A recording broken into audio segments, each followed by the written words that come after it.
আমির fail এই কয়ে ছাড়িয়ে দে এই মোতাকা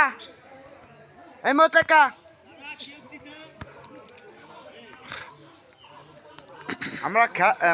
খামার করছি কাউ মাছের খামার করছি মাছের খামারে সকালবেলা দুজন নামিছে যে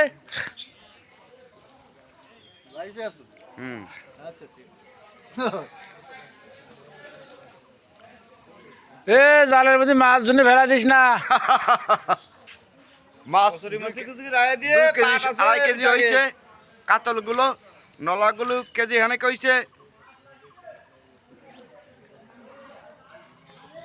প্যান্টের পকেট আছে নাকি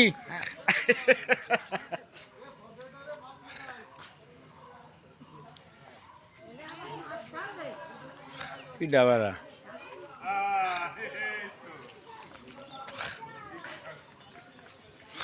লাইট করতে যা লাইট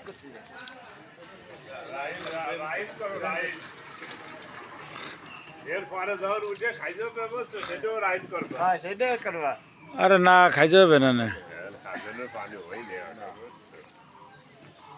ওরা যে পানি না পানি পানি হয়ে গেছে আর 10-15 দিন গেলেই ফেলতে খাইতে শুরু করবে 3 দিন লাগবে তো উঠছে গ্লাস কাপ ছেড়ে শেষ করবে তারপরে তো এর মধ্যে সবই ছাড়া হয়েছে গিলাস খাবো হবে সবই হবে তারপরেও এত লাগবে না নে গ্লাস কাপ এত লাগবে না আমি যা কইছিলাম আমার কথা শুনলো না দু এক জায়গা পাট দিবে না তারপরে যে আশপাশে যা আছে এইগুলো তো খাবে হ্যাঁ না বেশি দিয়ে দেব না তো পাট জাগ দিলে মাছে গন্ধ হবে না যে সময় পাট জাগ দিবে না সে সময় তার মাছ ধরা পড়তেছে না মাছ ধরা পড়তেছে সে সময় পানি ফ্রেশ হয়ে যাবে না আমি যা কইছিলাম সেই কথা শুনলো না শুনলো ভুট্টো খানের কথা তা দুইজনে একটা দিন কাজ করবে এই সিনারিটা এই কিন্তু ভালো বছর যাচ্ছে এই সিনারিটা কিন্তু ভালো যাচ্ছে এটা কি ওই নেটের নেট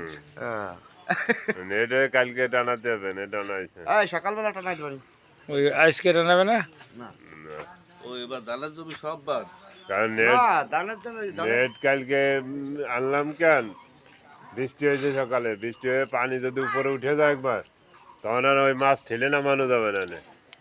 এতে পানি উপরে উঠার আগে নেট অন্তত পক্ষে বসাই দিই ওই দালান দিয়ে পাটের ওই পর্যন্ত দিয়ে যদি কিনে তো চালিয়ে তো বিশাল বড় দেয় না ওইদিকে যাবো না এবার গত বছর বেড়ার ভোলাক মার গেছে সেটা পানি হয়ে গেছে নেট দিয়ে রেখে দিবি এবার এই জন্য তো আগে ভাগে এই দিক থেকে নেট এরকম নেটটা ওই পাটের খাতের পাশে ওই দালানের পাশ যেগুলো ওই পাটের খাত ঘুরে দিয়ে ও গত বছর ওইভাবে দেওয়া হয়েছিল পরে পরে দিছে কিন্তু এই ভোলাক তো থাকে না এবার ধাক্কায় দুঃখে এই সাইডে নিয়ে আসবা একদম কোনায় এই যে এই কোনায় এনে ফেলানো যায় দেয়া ওটা তো ফেলাবা ওই জায়গায় পানি দিয়ে পরে পানি বেশি হলে যদি বাইশে যায় বুঝছিস তারপরে বুঝিস কেন বাইশে গেলে লবণ দিতে পারি